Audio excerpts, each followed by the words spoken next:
அல்லேலூயா, அல்லேலூயா, அல்லேலூயா. சிலர் இந்த கூட்டத்துக்கு ரொம்ப பயந்து பயந்து வந்து கொண்டிருக்கீங்க. ஒன்று உங்களை குறித்து, ஒருவேளை என் பலவீனம் என்னை ரொம்ப தள்ளிடுமா, இந்த பொருத்தனை நான் நிறைவேற்ற மாட்டேனா, இல்லைன்னா இந்த சூழ்நிலை எனக்கு வேற விதமா அமைஞ்சிருமான்னு சொல்லிட்டு அனைவரும் பயத்தோடு இருக்கீங்க. ஒரு சிலர் ஒரு குறிப்பிட்ட பிரச்சனையை கொண்டு ரொம்ப கலக்கத்தோடு வந்திருக்கீங்க. ஆனா கர்த்தர் சொல்லுகிறார், தாவீதுடைய நாட்களிலே இஸ்ரவேல் மக்களுக்கு விரோதமாக கோலியாத் என்ற ஒரு அரக்கன் 40 நாள் இரவும் பகலும் வந்து பயப்படுத்திக் கொண்டிருந்தான். வேதம் சொல்கிறது 41வது நாளிலே 41வது நாளிலே கர்த்தர் தாவீதை எழுப்பி, Thank you Jesus. வேதம் சொல்லுகிறது ஒரே கல்லு நிமித்தமாக மாபெரும் வெற்றியை கர்த்தர் தந்திருக்கிறார். அல்லேலூயா. வேதத்தில் அநேக வாக்குத்தத்தங்கள் இருக்கு பிரதர். ஒரு வாக்குத்தத்தம் போது உங்க வாழ்க்கையில நிறைவேற்றது. ஒரு மாபெரும் சேனை அழைக்கக்கூடிய வாக்குத்தத்தம், மாபெரும் காரியங்களை செய்யக்கூடிய வாக்குத்தத்தம் வாழ்க்கையில் நிறைவேறும் என்பதில் எந்த விதமான சந்தேகம் இல்லை. அல்லேலூயா. இன்னைக்கு அநேகம் வந்திருப்பதற்காக கர்த்தரை ஸ்தோத்திரிக்கிறேன். அநேகர் இந்த நாளிலே குடும்பத்தோடு உபவாசமா இருப்பதற்காக கர்த்தரை ஸ்தோத்திரிக்கிறேன். அல்லேலூயா. இந்த நாளிலும் கர்த்தர் நம்மோடு கூட பேசுவாராக. எடுத்த ஒரு வாசிப்போம். லேவியராகம புஸ்தகத்தில் 7ஆம் அதிகாரத்தில் 14ஆம் வசனத்தை ஒரு வாசி கேட்போம். அவன் செலுத்தும்படி பொருத்தனையாவது உற்சாக பலியாவது இருக்குமானால் அது செலுத்தப்படும் நாளிலே அதில் மீதியானது மறுநாளில் என்ன செய்யலாம்? அல்லேலூயா, அல்லேலூயா, அல்லேலூயா. அதற்கு சத்தம் அல்லேலூயா. தொடர்ந்து அதை வாசிப்போம். 30ஆம் வசனத்தை வாசிப்போம் என்றால், கர்த்தருக்கு தகன பலிகளை அவன் கையிலே கொண்டு வர வேண்டும். மார்க்கண்டத்தையும் அதனோடு அதன் மேல் வைத்து கொழுப்பையும் கர்த்தருடைய சன்னிதானத்திலே அசைவாட்டும்படியாக அசைவாடும்படிக்காக கொண்டு வர கடவுள். அல்லேலூயா. கரத்தை சத்தம் அல்லேலூயா, அல்லேலூயா, அல்லேலூயா. நேற்று தினத்திலே நாம் விசேஷமா நாம் பார்த்தோம், உற்சாக பலியை பார்த்தோம். அல்லேலூயா. இந்த மாலை வேளையிலே கர்த்தர் நம்மோடு கூட பேசுகிறதான ஒரு தலைப்பு என்னவெனில் அசைவாடும் பலி. அல்லேலூயா. எலிவேஷன் ஆஃபரிங், அசைவாடும் பலி. எலிவேஷன் என்று சொன்னால், எலிவேட்டர் என்று சொன்னால் லிஃப்ட் அர்த்தம். ஒரு ஆளை கீழ இருந்து என்ன செய்யும், மேல தூக்கிட்டு போற வார்த்தைக்கு பேர் தான் எலிவேஷன் என்று சொல்லுவாங்க. அப்படி என்றால் இந்த நாளிலே நாம் செலுத்துகிற பலியானது உங்களை உயர்த்தக்கூடிய பலியா இருக்கிறது. அல்லேலூயா, அல்லேலூயா, அல்லேலூயா. கிறிஸ்துவுக்குள் பிரைஸ் தி லார்ட். கிறிஸ்துவுக்குள் மிகவும் பிரியமான தேவச்சனமே, நம்மை ஒரு நிலையிலிருந்து அடுத்த நிலைக்கு கொண்டு போற ஒரு பலியை குறித்து இந்த மாலைகளை நாம் சிந்திப்போம். ஆமென், அல்லேலூயா. உங்களை ஒரு நிலையிலிருந்து இன்னொரு நிலைக்கு கொண்டு போறது. இதுவரை அவர்கள் இஸ்ரவேல் குலத்திலே மிரியாம் வாழ்ந்து வந்தார்கள், ஆரோன் வாழ்ந்து வந்தார்கள். ஆனாலும் அவர்கள் அடிமையோடு அடிமையே தான் இருந்தார்கள். அல்லேலூயா. நல்லா கவனிச்சுக்கொள்ளுங்க. அடிமையோடு அடிமையா தான் வாழ்ந்து வந்தாங்க. யாரு? ஆரோனும் மிரியாமும். 10 பேர்ல அவங்க 10ல ஒரு ஆளு, 1000ல ஒரு ஆளு, அப்படியே வந்தாங்க. ஆனா கர்த்தர் இந்த பலி செலுத்த நிமித்தமாக அவர்களை பலிபீடத்திலிருந்து பிரகாரங்களை உள்ளே கொண்டு சென்று அவர்கள் லேவியர் என்ற ஒரு ஸ்தானத்தை தந்து, ஆசாரியர் என்ற ஒரு பட்டத்தை கொடுத்து, ஒரு தகுதியை தந்து, எல்லோரை காற்றிலும் அவர்களை உயர்த்தும் வண்ணமாக கர்த்தர் மாற்றினார். அல்லேலூயா, அல்லேலூயா. கரவல் ஆடைகளும் பின்பாக கடந்து சென்ற தாவீதை துதிக்கின்ற ஒரே ஆயுத நிமித்தமாக எத்தனையோ முறை பாருங்க, அந்த ஆட்டுக்கு முன்னாடி போகும்போதெல்லாம் முன்னாடி ஏதாவது ஒரு விஷயம் இருக்கலாம், வரும்போது எத்தனையோ ஒரு கல் அடிச்சிருப்பாரு. அதோட வாழ்க்கையில பெரிய காரியம் செய்யல. ஆனா ஒரு வார்த்தை சொல்லி கடந்து சொன்னா, நீ நிந்திக்கிற சேனையுடைய நாமத்தினால வருகிறேன். அல்லேலூயா. ஒருமுறை அவர் கடந்து போகும்போது ஒரு நாய் வந்தது, ஒரு பூனை வந்தது, சிங்கம் வந்தது, புலி வந்தது. அநேக முறையில் அதை கிழிச்சு கொண்டு வந்தாரு. சில சமயத்துல போ சிங்கம் போக்கு நாய் அப்படின்னு கலத்தி கலந்தாரு. ஆனா தாவீது கோலியாத்த கல்லெறியும் போது மாத்திரம் ஒரு துணி வார்த்தையோடு கூட சரி சொன்னாரு, நீ நிந்திக்கிற சேனையின் நாமத்துல கர்த்தராலே வருகிறேன் என்று சொன்னார். அந்த துதியானது அவரை ராஜாவாய் உயர்த்தது. ஹல்லேலூயா. இந்த மாதவில் அன்பு தேவ சொன்னமே, நீ கர்த்தரை துதிக்கிற துதி உள்ள ஒரு வசனத்தை கொண்டு போகுது. அல்லேலூயா. இதுதான் அசைவாட்டு பலி. இதுதான் அசைவாட்டு பலி. இந்த அசைவாட்டு பலி என்ன சொல்லுவாங்க, அந்த எலிவேஷனை ஒரு படி எக்ஸ்ட்ரா டிப் டாப் அப்படின்னு சொல்லுவாங்க. இல்லை என்றால் உயர்த்தப்பட்ட ஒரு பலி, ரைசிங் ஆஃபரிங் என்று சொல்வார்கள். இல்லை என்றால் the peak offering, the உன்னதமான ஒரு பலி என்று சொல்வார்கள். அது மாத்திரமல்ல, ஒரு சம்மிட் என்று சொல்வார்கள். எல்லாவற்றையும் காட்டிலும் இது ஒரு பிரத்யேகம் என்று சொல்வார்கள். அது மாத்திரமல்ல, எல்லா நிலையிலும் இது ஒரு படி உயர்ந்ததாக உன்னதமாக மாத்திரமல்ல, எல்லாரை காட்டிலும் இதுதான் வசனமாக the height offering என்று சொல்வார்கள். அப்படிப்பட்ட உயர்ந்த ஒரு பலியை தான் இந்த மாலையிலே நாம் பார்க்க போறோம். ஹல்லேலூயா. இது சூப்பர் நேச்சுரல், அதாவது நடைமுறைக்கு அப்பாற்பட்ட ஒரு காரியம் நடக்கும்னா இந்த பலியில தான் நடக்குமா? ஹல்லேலூயா.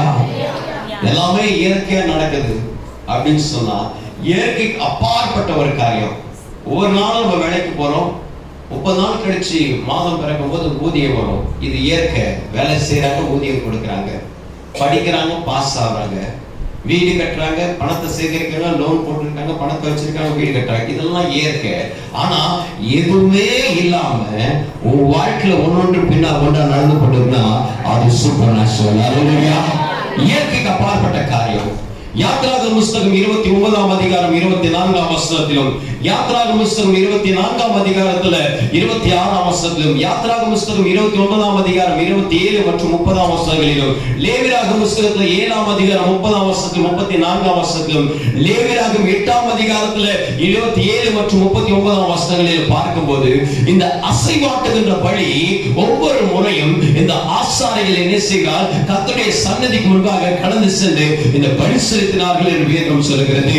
அது மாத்திரமல்ல, லேவியராகம புத்தகம் 9ஆம் அதிகாரத்துல 21ஆம் வசனத்திலும், லேவியராகம புத்தகம் 10ஆம் அதிகாரத்துல 14 15ஆம் வசனத்திலும், லேவியராகம புத்தகம் 14ஆம் அதிகாரத்துல 27 29ஆம் வசனங்களிலும் இதெல்லாம் பார்க்கும்போது கர்த்தருக்கென்று மோசே என்ன செய்தான், இந்த ஆசாரியரை நியமித்து கர்த்தருக்கு அசைவாட்டும் பலியாக இது செலுத்தப்பட வேண்டும், ஒவ்வொரு முறையும் செலுத்த வேண்டும், பிரத்யேகமாய் செலுத்த வேண்டும் என்று இதற்கான ஒரு அறிவுரை கொடுக்கப்பட்டதாக வேதம் சொல்கிறது. ஹல்லேலூயா. ஒரு வாசிங்கள் லேவியராகம புத்தகத்துல 23ஆம் அதிகாரத்துல 12ஆம் வசனத்தை வாசிங்கள். நீங்கள் அந்த கதிர்க்கட்டை அசைவாடும் நாளில், நல்லா கவனிச்சுக்கமா, அசைவாடும் சொல்லும்போது பிரித்தெடுங்க, அசை பிளஸ் வாட்டம், இல்லனா அசைவம் அப்படின்னு கூட பிரிச்சுக்கலாம். சைவம் அசைவம் இருக்கு. சைவம்னா பியூர் வெஜிடேரியன், உங்களுக்கு எல்லாம் தெரியும் வெஜிடேரியன். அசைவம்னா நான் வெஜிடேரியன். இப்ப இந்த அசைவாட்டும் வழியில என்னன்னா ஒரு அசை பிளஸ் வாட்டம்னு எடுக்கலாம், அசைவம் பிளஸ் இடுதல் அப்படின்னு கூட எடுக்கலாம். இப்ப என்ன ஆச்சுன்னா இந்த அசைப்பட் வாட்டம் அப்படின்னு சொல்லும்போது வெறும் இந்த கதிர்களை மட்டும் கொண்டு வந்து, உங்களுக்கு தெரியும் இந்த கதிர்கள், நெல் கதிர்களை கொண்டு வந்து அது ஒரு கட்டா கட்டி, நம்ம கீரை கட்டு கட்டி வச்சிருக்கோம் பாத்தீங்களா, கொத்தமல்லி கட்டு, புதினா கட்டு, அந்த மாதிரி தான் நெற்கட்டுகளை என்ன செய்வாங்க, கட்டி வச்சிருப்பாங்க. அந்த கட்டை எடுத்துட்டு வந்துட்டு அப்படியே அந்த பலிபீடத்துல வந்து இப்படி இப்படி சொல்ல முடியாது ஆட்டிட்டு இருப்பாங்க. இது ஒரு அசைவாட்டு பலி. இன்னொன்று பார்க்கும்போது அசைவம் சொல்லியிருக்கோம் பாத்தீங்களா, அவங்க என்ன பண்ணுவாங்க, தகன பலியிடுகிற போல, சர்வாங்க தகன பலியிடுகிறது போல, பாவ நிவாரண பலியிடுகிறது போல, குற்ற நிவாரண பலியிடுகிறது போல, சமாதான பலியிடுகிறது போல, ஆண்டவர் உற்சாக பலியிடுகிறது போல, இந்த காளையாவது வெள்ளாட்டு குட்டியாவது இளங்கன்றாவது இதை வெற்றி என்ன செய்வார்கள், அந்த ரத்தத்தை பலிபீடத்தில் ஊற்றியது மாத்திரமல்ல, அது உயர்ந்த அந்த அனல் உள்ளே கடந்து செல்ல வேண்டும் என்று தேவ சந்நிதியிலே அதை என்ன செய்வார்கள், எரிப்பார்களாம், சுட்டெரிப்பார்களாம், அசைவாட்டை கொண்டிருப்பார்களாம். அல்லேலூயா. ரெண்டு பதத்துல இந்த நான் வெஜிடேரியன் பலியை எடுத்துக்கலாம், இது வெஜிடேரியன் பலியை எடுத்துக்கலாம். ரெண்டு காரியமா சில போஜன பலிகளை பார்க்கும்போது, ஒன்றை நம்ம பான பலிகளை பார்க்கும்போது இது நான் வெஜிடேரியன், அதாவது என்னன்னா வெறும் அந்த இது மாத்திரம் செலுத்துவாங்க. மற்ற காரியங்கள் எல்லாமே இந்த காளைகள் எல்லாமே வரும். ஆனா இங்க பார்க்கும்போது ரெண்டு விதமான பலிகளையும் இது உள்ளடக்கின ஒரு பலி. அல்லேலூயா சொல்லுமா, அல்லேலூயா, அல்லேலூயா. மாலவேளையிலே கர்த்தர் நம்மோடு பேசிக் கொண்டிருக்கிறார். லேவியராகமம் புத்தகம் 23:12 வாசித்த வண்ணமாக கதிர்களை அசைவாட்டி கொண்டிருப்பார்கள். லேவியராகமம் புத்தகம் 23ஆம் அதிகாரம் 15ஆம் வசனத்திலும் லேவியராகமம் புத்தகம் 23:17 20 பார்க்கும்போது இந்த அசைவாட்டுடைய முக்கியத்துவங்கள் அங்கு கொடுக்கப்பட்டிருக்கிறது. ஆமென். என்னாகமம் புத்தகம் 5ஆம் அதிகாரம் 25ஆம் வசனங்களிலும், என்னாகமம் புத்தகம் 18ஆம் அதிகாரம் 11ஆம் வசனங்களிலும், இன்னும் என்னாகமம் புத்தகம் 6ஆம் அதிகாரம் 20ஆம் வசனங்களிலும் இந்த அசைவாட்டு பலியை இந்த ஆசாரியர்கள், அந்த ஆசாரியர்களுடைய பிள்ளைகளாக இருக்கிற லேவியருடைய புத்திரர்கள் அசைவாட்டினார்கள் என்று வேதம் சொல்கிறது. ஆமென். அல்லேலூயா, அல்லேலூயா. அருமையான தேவச்சமே, என்னாகமம் புத்தகத்துல கணக்கெடுக்கும் போதெல்லாம் எத்தனை பேர் போய் பலி செலுத்தினாங்க கணக்கு எழுதப்பட்டிருக்கா. எத்தனை பேர் போய் என்ன செய்தாங்க, பலி செலுத்தினார்கள் என்று இதெல்லாவற்றையும் கணக்கு வைத்திருக்கிறார்கள். என்னாகமம் புத்தகம் 8ஆம் அதிகாரத்தில் 27ஆம் வசனத்திலும், 9ஆம் அதிகாரத்தில் 21ஆம் வசனத்திலும், 14ஆம் அதிகாரத்தில் 12ஆம் வசனத்திலும் இதெல்லாம் பார்க்கும்போது ஆசாரியருடைய புத்திரர்கள் இத்தனை பேர் கொண்டு என்ன செய்த பலி செலுத்தினார்கள் என்று வேதம் சொல்லுகிறது. ஆமென். அல்லேலூயா. கர்த்தருக்கு சத்தமா அல்லேலூயா, அல்லேலூயா, அல்லேலூயா.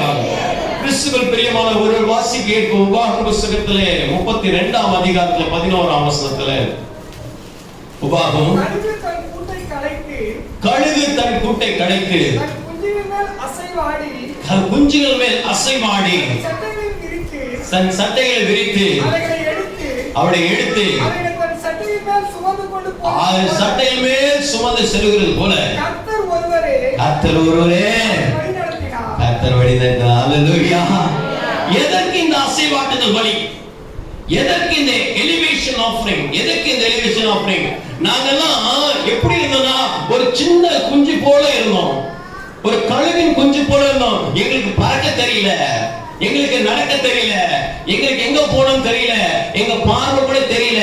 ஆனா ஆண்டவர் எப்படி இருந்தாரா, ஒரு தாய் கழுகு போல நாங்க குஞ்சில இருக்கும்போது அவர்கள் சட்டையை விரித்து எங்க மேல அசைவாடினது மாத்திரமல்ல, அவருடைய சட்டைகள் மேலே எங்களை ஏற்றி கொண்டு சட்டைகள் மேல எங்களுக்கு பறக்க தெரியல, எங்களுக்கு நடக்க தெரியல, எங்களுக்கு போக தெரியல.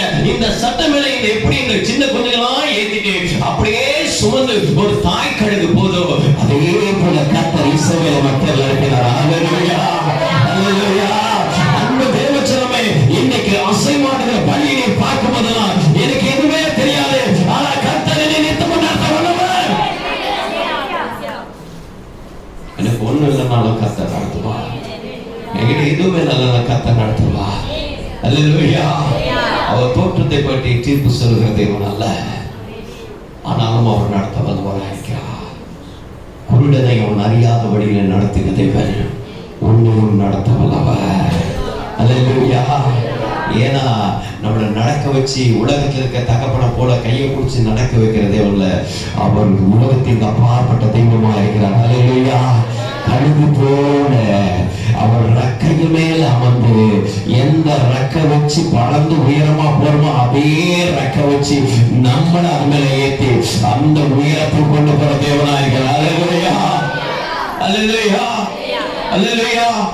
ஒருவேளை நான் என் பிள்ளையை தூக்கிட்டு போனோம்னா 5.7 இவ்வளவு தூரம் நான் தூக்குவோம், அவ்வளவுதான். இவ்வளவு குறைந்தபட்சம் ஒரு கை நல்லா தூக்கி வசரத்துல ஒரு 6 அடி தூக்கிட்டு போயிடலாம் பிள்ளைய. ஆனாலும் கொஞ்சம் தூரம் தான் போகணும், அதுக்கப்புறம் கை வலிக்க ஆரம்பிச்சிடும். ஆனா கடவுள் எப்படி இருக்காருன்னா, கழுகு எவ்வளவு உயர பறக்கும். ஆமென், அல்லேலூயா. கழுகு எவ்வளவு உயர பறக்கும் யோசித்து பாருங்க. அவர் வானத்துக்கு அப்படியே கிட்டக்க பறக்கக்கூடிய அந்த கழுகு, கண்மலைக்கு மேல பறக்கக்கூடிய, உயர்ந்த மலைகள் மேல பறக்கக்கூடிய கழுகு, எல்லா பறவைகளை காற்றிலும் மேல பறக்கக்கூடிய கழுகு. அப்படிப்பட்ட ஒரு பறவை அந்த பறவையுடைய குஞ்சுகளை எப்படி உயரத்துல தூக்கி கொண்டிருக்கோம், நம்முடைய தேவன் அப்படிதான் நம்ம உயர்த்த வல்லவராகிறார். அல்லேலூயா, அல்லேலூயா, அல்லேலூயா. துதிக்கிறவெல்லாம் உயர்வாங்க. ஆமென், அல்லேலூயா. ஏன்னா இந்த பலி அப்படிப்பட்ட ஒரு பலி. 3 காரியத்தை மிக ரத்தின சுருக்கமாக இந்த நாளில் நம்ம பார்க்க போகிறோம். ஒன்று, இந்த பலியை எல்லா இடத்திலும் செலுத்த முடியாது, ஒரு இடத்துல தான் செலுத்தணும். வாசிங்க லேவியராகமம் புத்தகம் 7ஆம் அதிகாரத்துல 30ஆம் வசனத்தை வாசிக்கும் போது, லேவியராகமம். கர்த்தருக்கு தகன பலியாக படைக்கிறவைகளை அவர் கைகளிலே கொண்டு வர வேண்டும். மார்க்கண்டத்தையும் கொழுப்பையும் கர்த்தருடைய சந்நிதியில் அசைவாடும்படிக்கு கொண்டு வர கடவார்கள் அப்படின்னு சொல்லி வேதம் சொல்லுது. அல்லேலூயா. இன்னொரு லேவியராகமம் 8ஆம் அதிகாரத்துல 27ஆம் வசனத்தை வாசிக்கிறோம். அவையெல்லாம் ஆரோனுடைய உள்ள கையிலும் அவன் குமாரனுடைய உள்ள கையிலும் வைத்து அசைவாட்டும்படியாக கர்த்தருடைய சன்னதியிலே அசைவாட்டி. இன்னொரு வாசிங்க லேவியராகமம் புத்தகத்துல 9ஆம் அதிகாரத்துல 21ஆம் வசனத்தை வாசிக்கிறோம். மார்க்கண்டங்களையும் வலதுமுன் தொடையும் மோசே கட்டளையிட்டபடி ஆரோன் கர்த்தருடைய சந்நிதியில் அசைவாட்டும்படியாக அசைவாட்டினார். அல்லேலூயா. இன்னொரு வாசிங்க லேவியராகமம் புத்தகத்துல 14ஆம் அதிகாரத்துல 12ஆம் வசனத்தை வாசிக்கிறோம். ஒரு ஆட்டுக்குட்டியை பிடித்து அதையும் அந்த ஆளாக்கி எண்ணெயும் குற்ற நிவாரண பலியாக கொண்டு வந்து கர்த்தருடைய சந்நிதியில் அசைவாட்டும்படியாக. அல்லேலூயா. எந்த இடத்துல பலி செலுத்தணுமா? கர்த்தருடைய சந்நிதியில. அல்லேலூயா. அல்லேலூயா. அருமையான தேவச்சனமே, நீ வீட்டுல துதிக்கிறியோ, உன் வேலையிலே துதிக்கிறியோ, நீ வாகனத்துல போகும்போது துதிக்கிறியோ, ஆனா ஒன்று கர்த்தருடைய ஆலயத்துக்கு வந்தா கர்த்தருடைய சந்நிதியில என்ன இருக்குமா? அவருடைய பிரகாரங்களில் துதியோடும் அவருடைய வாசஸ்தலத்தில் மகிழ்ச்சியோடு பிரவேசிங்கள் என்று வேதம் சொல்லுது. அல்லேலூயா. இது துதிக்கிற ஸ்தலம். இந்த அசைவாடும் பலியானது தேவ சந்நிதியிலே அசைவாடப்பட வேண்டும். இந்த அசைவாடு பலி என்பது பலிபீடத்தின் மேல் அல்ல, கூடார வாசல் அல்ல, பாளையத்து புறம்பாய் அல்ல, கர்த்தருடைய சந்நிதியிலே கொண்டு வந்து இது அசைவாடப்பட வேண்டும் என்று வேதம் சொல்லுகிறது. ஆமென் சொல்லுமா? அல்லேலூயா. அல்லேலூயா. கர்த்தருடைய சந்நிதி, God's presence is more important. கர்த்தருடைய சந்நிதி. நம்ம ஒவ்வொரு முறையும் ஆண்டவருடைய சன்னதியில இருக்கிறோன்ற உணர்வு நமக்குள்ள இருக்கும்போது நிச்சயமாக நம்ம ஆமென் அல்லேலூயா கர்த்தரை துதித்துக் கொண்டே இருப்போம். அல்லேலூயா. இங்க இல்லைன்னு நினைச்சீங்க, உங்க தம்பி கையை பிடிச்சு விளையாடினே தான் இருப்பீங்க. ஆமென். நம்ம ஆலயத்தில் இருக்கிறோன்ற உணர்வு இருக்கும்போது நிச்சயமாக ஆண்டவரை துதிக்க நம்ம பழகுவோம். அங்க இல்லைன்னு நினைச்சுங்க, அந்த உணர்வு இல்லைன்னு நினைச்சுங்க, நம்ம என்ன செய்ய முடியாது. எல்லா இடமும் ஒரே மாதிரி தான். ஏன் ஜபத்துக்கு எழுந்து நிற்க சொல்லி இல்லைன்னா முழங்காலிடப்பட சொல்லுவோம். உட்காந்துட்டே இருக்கோம் எல்லா சமயங்களும். வீட்டில் உட்கார மாட்டோம், இடத்துல உட்காரோம், சாப்பிடறது உட்காரோம், எல்லாத்தையும் உட்காரோம், எல்லாமே அப்படியே ஒரே மாதிரி ஆயிடும். இதுக்கு ஒரு வித்தியாசத்தை காண்பிக்க வேண்டும். ஆமென். நான் கர்த்தருடைய ஆலயத்துல இருக்கிறேன், என்னால முக்கிய போட முடியல, ஆனா கர்த்தர் பயபக்தியால நின்று கொண்டு நான் ஜெபிப்பேன் உணர்வு. அல்லேலூயா. இதுதான் ஆசை. God's presence. மோசே சொல்றார், ஆண்டவரே உம்முடைய பிரசன்னம் இல்லைன்னா என்னை இங்கிருந்து கொண்டு போகாதீங்க. நீங்க துதிக்கும் போது புதிய பாதையில கர்த்தர் உங்களை நடத்துறார் என்பதை உணர்ந்து கொள்ள வேண்டும். ஆமென். எழுந்த வாசிங்கள் யாத்திராகமம் புத்தகம் 33ஆம் அதிகாரத்துல 13ஆம் வசனத்தில் வாசிக்க போகும். ஒருவன் தன் சிநேகிதனோடு பேசுவது போல கர்த்தர் மோசேயோடு முகமுகமாய் பேசினார். பின்பு அவன் பாளையத்துக்கு திரும்பினான். 33 உம்முடைய கண்களில் எனக்கு இப்பொழுது கிருபை கிடைத்தால் நான் உம்மை அறிவிக்கிறதுக்கு, உம்முடைய கண்களில் எனக்கு கிருபை கிடைத்திருப்பதற்கு உம்முடைய வழியை எனக்கு அறிவியும். இந்த ஜாதி உம்முடைய ஜனம் என்று நினைத்துக் கொள்ளும் என்றான். அதற்கு அவர், என் சமூகம் உனக்கு முன்பாக செல்லும், நான் உனக்கு ஏற்பாடு தருவேன். அல்லேலூயா. கரத்தின் சத்தம் அல்லேலூயா. ஆலயத்தில் இருக்கின்றவர் அல்லேலூயா. கிறிஸ்துவுக்குள் பிரியமான வேதம் சொல்கிறது, ஆண்டவரே என்னை இந்த இடத்துல நீங்க கொண்டு வந்தீங்கன்னா, இந்த ஜாதி உடைய ஜாதி என்றால், இந்த ஜனம் உடைய ஜனம் என்றால், அப்படி என்றால் எங்களை என்ன செய்யுங்க, இங்க இருந்து நடத்தி செல்லுங்க. அல்லேலூயா. பாருங்க, அவர் சொன்ன ஒரு வார்த்தை ஆரம்பத்தில், ஆண்டவருடைய கண்களில் எனக்கு கிருபை கிடைத்தார். கண்கள்ல கிருபை எப்படி உணர்ந்து, கிருபை நம்ம பெற்றுக்கொண்டோம், கிருபை நமக்கு இருக்கின்றது எப்படி உணரணும்னா வேதம் சொல்லுது, அவருடைய பிரசன்னம். அல்லேலூயா. வேதம் சொல்கிறது, அதற்கு அவர் என் சமூகம் உனக்கு முன்பாக செல்லும், நான் உனக்கு இளைப்பாறுதலை தருவேன் என்றார். அப்பொழுது அவர் நோக்கி, உம்முடைய சமூகம் என்னோடு கூட செல்லாமல் போனார், எங்களை இவ்விடத்திலிருந்து கொண்டு போவார்கள். உனக்கும் உடைய ஜனங்களுக்கும் உடைய கண்களிலே கிருணை எடுத்தது என்று எதினாலே அறியப்படும். நீர் எங்களோடு. அல்லேலூயா, அல்லேலூயா. தேவா, நான் எதினால் விசேஷித்தவன், ராஜா நான் எதினால் யோசிப்பவன். தேவா, நான் எதினால் விசேஷித்தவன், ராஜா நான் எதினால் யோசிப்பவன்.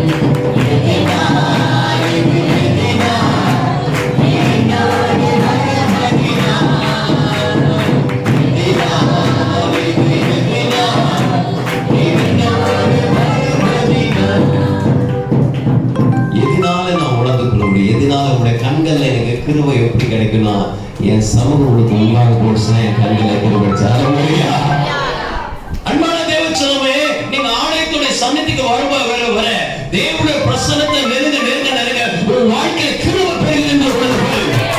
உன் வாழ்க்கையில கிருபை பெறுகின்ற நீ கிருபை பெறுகிறவனாய் மாறிக்கொண்டிருக்கிறாய். கிருபை பெற்றவனாய் மாறிக்கொண்டிருக்கிறாய். உணர்ந்து கொள்ள வேண்டும். நேரம் கழிப்பதற்காக, பாரம்பரியத்துக்காக நாம் இங்க வரவில்லை. நான் ஆண்டவரிடத்தில் இந்த கிருபை பெற்றுக் கொள்ளதான் தேவ சன்னதிக்கு வந்திருக்கேன். ஹல்லேலூயா, ஹல்லேலூயா. அந்த தேவ கிருபை என்பது உன்னை புதிய பாதையில நடத்தி சொல்லும். நீ அறியாத பாதையில் நடத்தி சொல்லும். உன் புத்தி கெட்டாத பாதையில் உன்னை நடத்தும். ஏன்னா இந்த கிருபை பெருசு. ஹல்லேலூயா. இந்த கிருபை எதனால பெற்றுக்கொள்ள முடியும்? ஆண்டவருடைய பிரசன்னத்தினாலதான். தேவ சன்னதியை அதிகமா தேடுங்க. தேவ ஆலயத்துல ரொம்ப வாஞ்சியா இருங்க. அவருடைய கண்கள்ல கிருபை கிடைச்சது எதனால? அவருடைய பிரசன்னம் முன்பு செல்லுமா. ஹல்லேலூயா. தேவ பிரசன்னம் நிறைந்திருக்கிற இந்த இடத்துல ஆண்டவரே, நான் ஆலயத்துக்கு வரும்போதுதான் எனக்கு கிருபை வாங்கிட்டு போறேன்னு நினைங்க. ஆமென். ஹல்லேலூயா. கடைக்கு போனா பொருள் வாங்கிட்டு வரோம், ஸ்கூலுக்கு போனா அறிவை வாங்கிட்டு வரோம், கல்லூரிக்கு போனா நாலேஜை வாங்கிட்டு வரோம், வேலைக்கு போனா சம்பளத்தை வாங்கிட்டு வரோம். ஆலயத்துக்கு வந்தா அந்த கிருபை பெற்றுக்கொள்கிறேன். ஹல்லேலூயா. இதுதான் தேவ சந்நிதியில அசைவாடுகிறது. இரண்டாவது வேதம் சொல்லுகிறது, என்னாகம புத்தகத்துல 8ஆம் அதிகாரத்துல 11ஆம் வசனத்தை ஒரு வாசி கேட்போம். லேவியர் கர்த்தருக்குரிய பணிவிடை செய்யும் பொருட்டு ஆரோன் அவனை இஸ்ரவேல் புத்திரனுடைய காணிக்கையாக கர்த்தருக்கு முன்பாக அசைவாட்டப்படும் காணிக்கையாக நிறுத்த கடவன். ஹல்லேலூயா. எல்லாரும் செய்ய முடியாது. அதுக்கு ஆண்டவர் யார் இருக்குதுன்னா லேவியர். ஹல்லேலூயா. அன்றியும் ஆரோனை போல அழைக்காவிட்டால் தேவனுடைய ஊழியத்தை, இந்த கனமான ஊழியத்தை எவராலும் செய்ய முடியாது. இந்த அழைப்பு பெற்ற தேவஜனம் ஆண்டவர் சொல்றாரு, இந்த அசைவாட்டும் பலியானது ஒரு சந்ததிக்கு, அவருடைய சந்ததியில மாத்திரமல்ல ஒரு சந்ததிக்கு கொடுத்திருக்காங்க. ஹல்லேலூயா. ஒரு சந்ததிக்கு கொடுத்திருக்காங்க. ஹல்லேலூயா. அது கர்த்தருக்கு ஊழியம் செய்கிற ஒரு சந்ததி. ஆமென். எவர்கள் சிறு ஊழியமோ பெரிய ஊழியமோ, ஜெபமே ஒரு ஊழியமா. நீ ஆலயத்துக்காக ஜெபம் செய்யறது ஒரு ஊழியம். நீ ஆலயத்துக்காக ஒரு சேர் எடுத்து போறது ஒரு ஊழியம். நீ ஆலயத்துக்காக கொடுக்கிறது ஒரு ஊழியம். நீ ஆலயத்துக்காக சின்ன காரியம் செஞ்சாலும் பெரிய காரியம் எல்லாமே ஊழியம். ஆண்டவர் சொல்ற அந்த லேவியர், நீங்க லேவியருடைய பணிவிடைகளை செய்து கொண்டிருக்கீங்க. ஆமென். அல்லேலூயா. வேதம் சொல்லுது, லேவியருக்கு யாரு சொத்து கொடுக்கணும்னு அர்த்தம் கிடையாது. நானே ஒரு பங்கு. எல்லா விதமான கோத்திரத்துக்கும் 12 கோத்திரத்துக்கும் 12 கோத்திரத்துக்கு பங்கு கொடுத்தாங்க. லேவிக்கு பங்கே கொடுக்கல. கர்த்தர் சொன்னார், நானே ஒரு பங்கு. ஆமென். நானே ஒரு பங்கு. அருமையான தேவச்சனமே.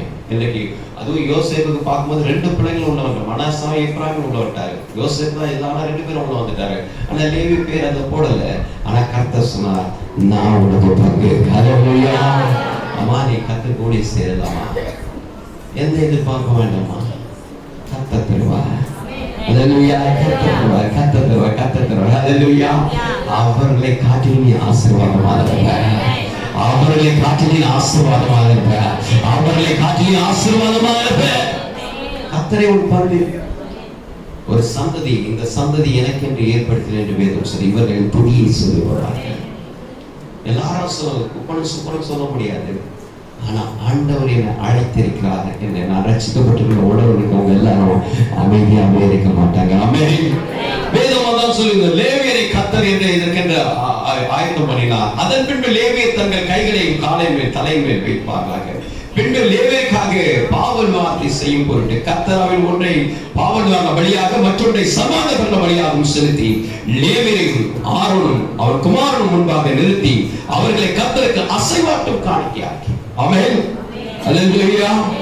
அவர் எல்லாரும் என்ன செய்றாங்க? நாங்களே பலி செலுத்துறது காலை மாத்திரம் இல்ல, காலை வெள்ளாட்டு கடா மாத்திரம் இல்ல, நாங்களே பலி செலுத்துறோம். ஆமென். நாங்களே காணிக்கை வந்து கர்த்தாவே ஏற்றுக்கொள்கிறேன். இப்போது பிரமியான பாடல்ல அந்த காணிக்கையோட முடிவில் வந்து நான் தான் காணிக்க, என் கையில இருக்கிறத நான் கொடுக்கல, என்னையே கொடுக்கிறேன். ஆமென், அல்லேலூயா, அல்லேலூயா. கிறிஸ்துவுக்குள்ள எத்தனை பேர் நீங்க அர்ப்பணிப்போட வந்திருக்கீங்க? நிறைய பேர் நீங்க இந்த நாள்ல உணவை ஸ்கிப் பண்ணியிருக்கீங்க, ஃபாஸ்டிங்கோட இருக்கீங்க, மாத்திரை எடுக்காம வந்திருக்கீங்க, விசுவாசத்தோடு இருக்கீங்க. நிறைய வேலையில பர்மிஷன் போட்டு வரீங்க, ஓட்டி செயல எல்லாமே செய்யறீங்க, எல்லாத்தையும் கட் பண்ணிட்டு வந்திருக்கீங்க, வாஞ்சையோட வந்திருக்கீங்க. உங்களுக்குள்ள அந்த உபவாசம் இருக்கு, விசுவாசம் இருக்கு, வாஞ்சை இருக்கு. இதெல்லாம் நீங்க என்ன செய்றீங்க? அதெல்லாமே காணிக்கணும். அல்லேலூயா. அதெல்லாமே காணிக்கணும், அதெல்லாமே காணிக்கணும். ஆமென். கர்த்தர் இந்த சந்ததியை நமக்கு எனக்கென்று ஏற்படுத்தினேன் என்று சொல்கிறார். ஆமென். எனவே கிறிஸ்துவுக்குள் பிரியமானவர்களே, அவர் சந்நிதியில வந்து காணிக்கை செலுத்துறது, அவர் சந்நிதியில வந்து செய்கிற பலி இந்த அசைவாட்டும் பலி. ஒரு சந்ததியை தேர்ந்தெடுத்து அந்த சந்ததி செய்யக்கூடிய பலி இந்த அசைவாட்டும் பலி. அல்லேலூயா, அல்லேலூயா. அது மாத்திரமல்ல, என்னாகும் புத்தகத்திலே 8ஆம் அதிகாரத்தில் 15ஆம் வசனத்தை வாசிக்கும் போது, இப்படி அவர்களை சுத்திகரித்து அவர்களை அசைவாட்டும் காணிக்கையாக கடவாய், அதன் பின்பு லேவியர் ஆசரிப்பு கூடாரத்தில் பணிவிடை செய்ய கடமை செய்வார்கள். அல்லேலூயா, ஆமென், அல்லேலூயா. அர்ப்பணிப்பு இல்லாம எந்த வேலையும் முழுசா செய்ய முடியாதுமா. உற்சாகத்துல ஏதோ அவங்க செய்யறாங்க இவங்க செய்யறாங்க செஞ்சிருவோம், ஆனா 4வது நாள்ல உடம்பு முடியலன்னு போயிடுவோம். அர்ப்பணிப்போடு செய்யறவங்க கடைசி வரைக்கும் நிற்பாங்க. அர்ப்பணிப்பு இல்லாதவங்க தங்களை சுத்திகரித்துக் கொண்டவர்கள், இந்த வேலைக்கென்று சுத்திகரித்துக் கொண்ட வேதம் சொல்லுது, இதுக்குன்னு நான் சுத்திகரிச்சுட்டேன், என்ன இதுக்குன்னு நான் ஒப்பு கொடுத்துட்டேன்.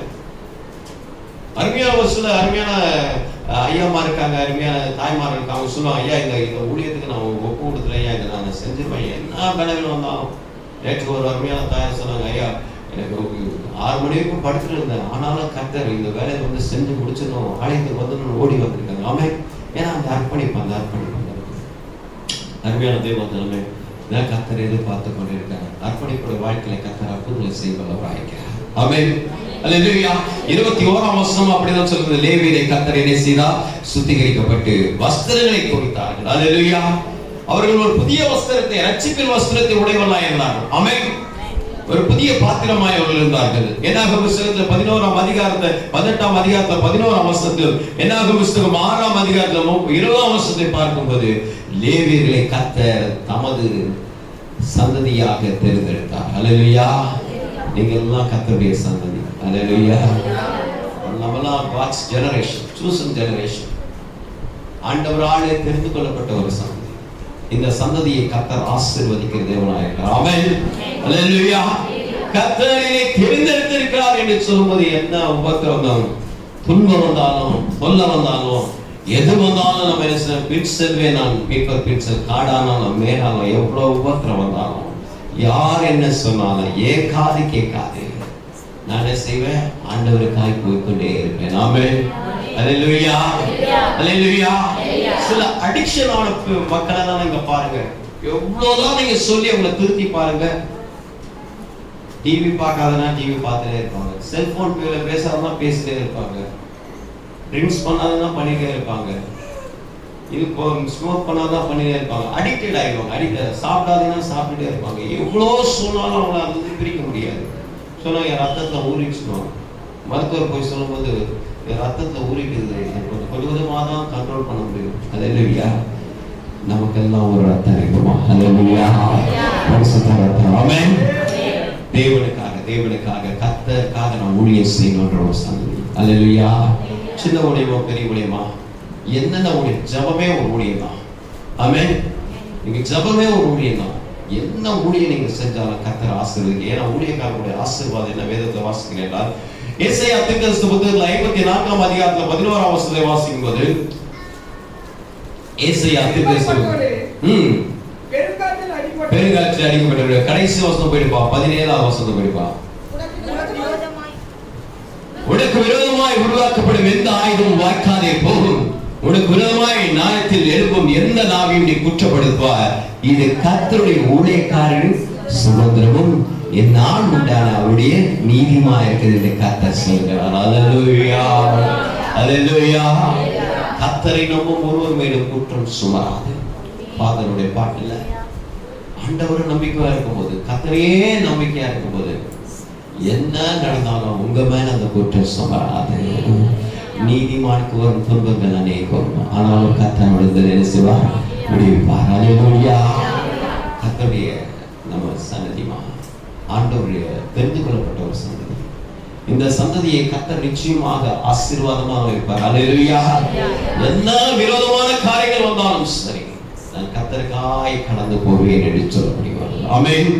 அல்லேலூயா. இப்படி போய்கொண்டே இருக்கும்போது நிச்சயமா உங்க வாழ்க்கையில நீதி கிடைக்குமா? ஆமென். Keep doing God's ministry. ஆண்டவர் ஊழியத்தை நீங்க செஞ்சு கொண்டே இருங்க. எங்கெல்லாம் உங்களுக்கு அநீதி ஏற்படுதோ, எங்கெல்லாம் உங்க சொத்துக்கள் பறிக்கப்பட்டு, எங்கெல்லாம் உங்க நிலங்கள் அபகரிக்கப்பட்டு, எங்கெல்லாம் உங்க பொருட்கள் எல்லாமே அபகரிக்கப்பட்டு, உங்களை வஞ்சிக்கப்பட்டு, உங்களுடைய எல்லா காரியத்தையும் குறைக்கப்பட்டு இருக்கோ, அங்கெல்லாம் கர்த்தருடைய ஊழியத்தை செய்வதற்கு முன்னாடி அவங்களோட கூட நீங்க மாம்சத்தோட எதிர்த்து நிற்காதீங்க, அந்த ரத்தத்தோட கூட எதிர்த்து நிற்காதீங்க. ஒன்று செய்யுங்க. ஆண்டவருக்காக ஏதாவது ஒரு வேலை செய்யணும்னு சொல்லுங்க, ஊழியம் செய்யணும்னு சொல்லுங்க. கர்த்தர் உங்கள் வாழ்க்கையில் நீதி வழங்க வைப்பார். அல்லேலூயா. சின்ன ஊழியமோ பெரிய ஊழியமோ, ஏதாவது ஒரு ஊழியம், ஏதாவது ஒரு ஊழியம் கர்த்தருக்காக நீங்க செய்ய ஆரம்பித்தா நிச்சயமாக கர்த்தர் உங்களை ஆசீர்வதிக்கும். உங்க வாழ்க்கையில் அது நீதியா விளங்கும். மூன்றாவது காரியம், வேதம் சொல்லுது ஆண்டவருடைய சந்நிதியில என்ன செய்யும்? அந்த பலி செலுத்தும். அந்த அசைவாட்ட பலி. ஒரு சந்ததி ஆண்டவர் தேர்ந்தெடுத்துக்க லேவியர் மாத்திரம் தான் இதை பலியை செய்யணும், பணிபுரியை செய்ய வேண்டும், ஆண்டவர் ஊழியம் செய்கிறோம் என்று சொன்னார். மூன்றாவதாக வேதம் சொல்லுது சில காரியங்கள், அதாவது பலி செலுத்தும் போது எல்லா பலிகளிலும் பார்க்கும்போது எல்லாத்தையும் சந்தா வெட்டி என்ன செய்வாங்க. ஆனா இந்த பலியில ஒரு விசேஷ தன்மை ஒன்று இருக்கு. லேவியராகம புத்தகம் 7ஆம் அதிகாரத்தை 30ஆம் வசனத்தை மீண்டுமா வாசிப்போம். கர்த்தருக்கு தகனபலியாக படைக்கிறவளை அவன் கைகளில் கொண்டு வர வேண்டும். மார்கண்டத்தை எது கொடுக்கணுமா? மார்கண்டத்தையும் அதனோடு கூட அதன் மேல் வைத்து கொழுப்பையும் கர்த்தருடைய சந்நிதியில் அசைவாக்கும்படியாக அசைவாட வேண்டும். பாருங்க, மறுபடியும் வேதம் சொல்கிறது 34 மார்கண்டத்தையும் ஏற்படுத்தும்படியாக முன்னந்தொடையும் தேவனுடைய கையில கொடுக்க வேண்டும். அவருடைய கையில கொடுக்க வேண்டும், அவர் சன்னதியில செலுத்த வேண்டும் என்று போடப்பட்டிருக்கு. லேவியராகம புத்தகம் 8ஆம் அதிகாரம் 29ஆம் வசனத்திலும், லேவியராகம புத்தகம் 9ஆம் அதிகாரம் 21ஆம் வசனத்திலும், லேவியராகம புத்தகம் 10ஆம் அதிகாரம் 15ஆம் வசனத்திலும் இதெல்லாவற்றையும் பார்க்கும்போது இந்த பலியில எல்லா போர்ஷனும் ஆண்டவர் கிடையாது. ஒரு போர்ஷன் தான் ஆண்டவர் விரும்புறாரு, மார்கண்டத்தையும் அதில் சார்ந்த கொழுப்பையும். ஆமென். அல்லேலூயா. ஒரு காளையை கொண்டு வந்தாலும் அதை மார்பை வெட்டி, ஒரு வெள்ளாட்டு கடை கொண்டு வந்தாலும் அதை மார்பை வெட்டி, ஒரு புறா குஞ்சுகளை கொண்டு வந்தாலும் புறாவை கொண்டு வந்தாலும் அதனுடைய மார்பை வெட்டி, அதை மாத்திரம் தான் கர்த்தருக்கு செலுத்தணும். அல்லேலூயா. பிரஸ்ட் பீஸ், அதாவது இந்த மார்கண்டம் எதனுடைய அடிப்படையில இருக்குன்னா, நம்ம இதை எங்க இருக்குன்னு தெரியுமா? அல்லேலூயா. எங்க இருக்கு? Hallelujah. Right. Correct correct, very good. Amen. நான் கரெக்ட்டா கையை வச்சேன். நமக்கு இந்த ரைட் இந்த ரைட் ஹேண்ட் தான் வைக்கிற இடம் இருக்கு. ஆமென். Praise God. கிறிஸ்துவுக்குள் பிரியமானவர்களே, இந்த மார்பண்டத்தை நீங்க வெட்டி பார்க்கும்போது உள்ள என்ன செய்யுது? இதயம். ஆமென். உன் பணத்தை கேட்கல, உன் நகையை கேட்கல, உங்க உடைய கேட்கல, உங்க உடம்பை கேட்கல, உங்க உள்ளத்தை கேட்கல. அல்லேலூயா. அல்லேலூயா. ஆண்டவருக்கு உன் இதயம் தேவை. ஆமென். அல்லேலூயா. நான் அடிக்கடி சொல்லியிருக்கேன், ஊழியக்காரர் வந்து ஒரு அம்மா கிட்ட நல்லா ஜெபம் பண்ணாரு. அந்த அம்மா இப்படி அடக்கடிச்சிட்டு இருந்தமா அவர் சொன்னாரு, ஏவா எப்படிதான் இருக்கக்கூடாது, முழுமையா ஆண்டவருக்கு ஒப்பு கொடுக்கணும். ஒப்பு கொடுக்கணுமா என்னதுங்கய்யா சொல்லுங்க. இதயத்தை ஆண்டவருக்கு கொடுக்கணும். இதயத்தை நான் கொடுக்க முடியாது, ஏமா இருக்கக்கூடாது, அது என்கிட்ட இல்லையா? ஏன் இல்லை உங்ககிட்ட? அது பக்கத்து தெருவில் இருக்கு. ஏன் பக்கத்து தெருவில் இருக்க? இல்லை, நான் பக்கத்து தெருவில் இருக்கிற அலெக்சாண்டருக்கு என் இதயத்தை கொடுத்துட்டு வந்துட்டேன். அல்லேலூயா. என் இதயம் என்கிட்ட இல்லை. அல்லேலூயா. இந்திய சுவிசேஷ திருச்சபை ஆவியானோட திருச்சபையில எல்லா இதையும் கத்தருக்குள்வோம். ஹல்லேலூயா. எல்லாம் உயர்த்தின கையெல்லாம் இதை எங்க இருக்குது? உயர்த்தாத கையெல்லாம் எந்த தெருவில்? அருமையான தேவ சொல்வேன். ஆண்டவர் சொல்கிறார், உன் இதயத்தை தான் ஆண்டவர். நீதிமொழி புஸ்தகத்துல வாசிப்போம் 23ஆம் அதிகாரத்துல 26ஆம் வசனத்தை வாசிக்கும் போது, நீதிமொழிகள் 23:26, என் மகனே உன் இருதயத்தை எனக்கு தா. அல்லேலூயா. ஏன் இதயத்தை ஆண்டவர் கேட்கிறார்? ஏன் இதயத்தை கேட்கிறார்? கிறிஸ்துவுக்குள் பிரியமானது வேதம் சொல்லு, யோவானுக்கு வெளிப்படுத்த விசேஷ நூலிலே 3ஆம் அதிகாரத்திலே 20ஆம் வசனம் சொல்லப்படுகிறது, இதோ வாசல் நின்று கதவு, இதய கதவை தட்டுறாரு. ஆமென். உன் இதய கதவை தட்டுறாரு. ஒவ்வொரு வாரமும் ஒவ்வொரு நாளும் கர்த்தருடைய வார்த்தை உன் இதயத்தை தட்டிக் கொண்டே இருக்கு. அது எத்தனை பேர் திறந்து அந்த வார்த்தை உள்ளுக்குள்ள வைக்கிறீங்க தெரியல. வேதம் சொல்லுகிறது, வாசிப்பா தொடர்ந்து, இதோ வாசல் நின்று கதவை தட்டுகிறேன், ஒருவனின் சத்தத்தை கேட்டு கதவை திறந்தால் அவனிடத்தில் நான் பிரவேசித்து அவனோடு நான் போஜனம் பண்ண, அவன் என்னோடு. அல்லேலூயா. அல்லேலூயா. இதயத்தை கர்த்தருக்கு கொடுக்கிறவங்க ஆண்டவரோட பந்தியில சேராங்க. அல்லேலூயா. இதயத்தை ஆண்டவர் கொடுக்கிறவங்க ஆண்டவரோட பந்தியில ஒன்றாய் சேருகிறார்கள். அவரோடு நான் போஜனம் பண்ணுவேன் என்று சொல்லுகிறது. ஒரு காட்டி கொடுக்கின்ற ராத்திரியிலே அப்பத்தை எடுத்து விட்டு சீடர்கள் கொடுத்த வண்ணமாக நாம் எல்லாம் ஒரே பந்தியா இருக்கிறோம் என்று சீடரோடு கூட அமர்ந்து தேவனது பந்தி அனுசரித்தது போல என்று மாதந்தோறும் முதல் நாட்களிலும் முதல் வாரங்களிலும் திருவிருந்து கொடுக்கப்படுகிறது. இதற்கு ஒரு ஆயத்தம் தேவை, இதற்கு ஒரு அர்ப்பணிப்பு தேவை. உன் இதயம் இதுல இருந்தாதான் நீ 9:30 மணிக்கு வருவ. இல்லதான் 10:30 மணி 11 மணி கடைசியா வந்து கூட அது வெளியில உட்காந்து ஓடி வந்து என்ன செய்வ? காரணம் போதே இங்க இல்ல. எல்லா இடத்தையும் சுத்தி ஐயோ கம்யூனியன் கடைசியா வந்து என்ன செய்யும்? கால் இதையும் அரை இதையும் முக்கா இதயத்தோடு வர வேண்டியதா இருக்கும். ஐயோ எடுத்தாவணுமே என்ற ஒரு கட்டாயத்தோடு. அருமையான தெய்வம் சொல்லுவா, அப்படி இல்லாதது இதோ வாசல் நிலை கதவை தட்டுகிறார், ஒருவனுடைய சத்தத்தை கேட்க தன் இருதயத்தை திறந்தார், அவனோடு கூட நானும் போஜனம் பண்ணுவேன். கர்த்தருடைய பந்திமா, கர்த்தருடைய பந்தியில நீ சேர வேண்டும் என்றால் உன் இதயம் கர்த்தர் கொடுக்கும். ஆமென். அல்லேலூயா. அல்லேலூயா. இது மார்பகம் ஆண்டவரை சார்ந்தது. அந்த இதயம் ஆண்டவரை சார்ந்தது. எல்லாத்தையும் சந்து சந்தாய் விட்டார்கள் என்று சர்வாக தரண வழியை சொல். சர்வத்தையும் வெட்ட வேண்டியும் சர்வாக தரண வழியில் குற்ற நிவாரண பணியில பாவ நிவாரண பணி எல்லாம் வெற்றி எல்லாத்தையும் பாளையத்து புறமாக சாணியை கூட தோட கூட சுட்டரிக்கப்பட வேண்டும் சொல்ல. ஆனால் அசை பார்க்கும் பணியிலே மார்பகம் அது சார்ந்த கொடுக்கும். அல்லேலூயா. எனவே இன்றைக்கு கர்த்தருக்கு நம்முடைய இருதயத்தை ஒப்புவிப்போம். ஆண்டவரின் இருதயத்தை வாசம் பண்ணுவார் என்ற ஒரு நம்பிக்கையோடு நான் கர்த்தருடைய பந்தியில் ஒன்றாயிருக்கிறேன் என்ற நம்பிக்கையோடு கடந்து செல்வோம். கர்த்தர் நம்மை ஆசீர்வதிப்பாராக.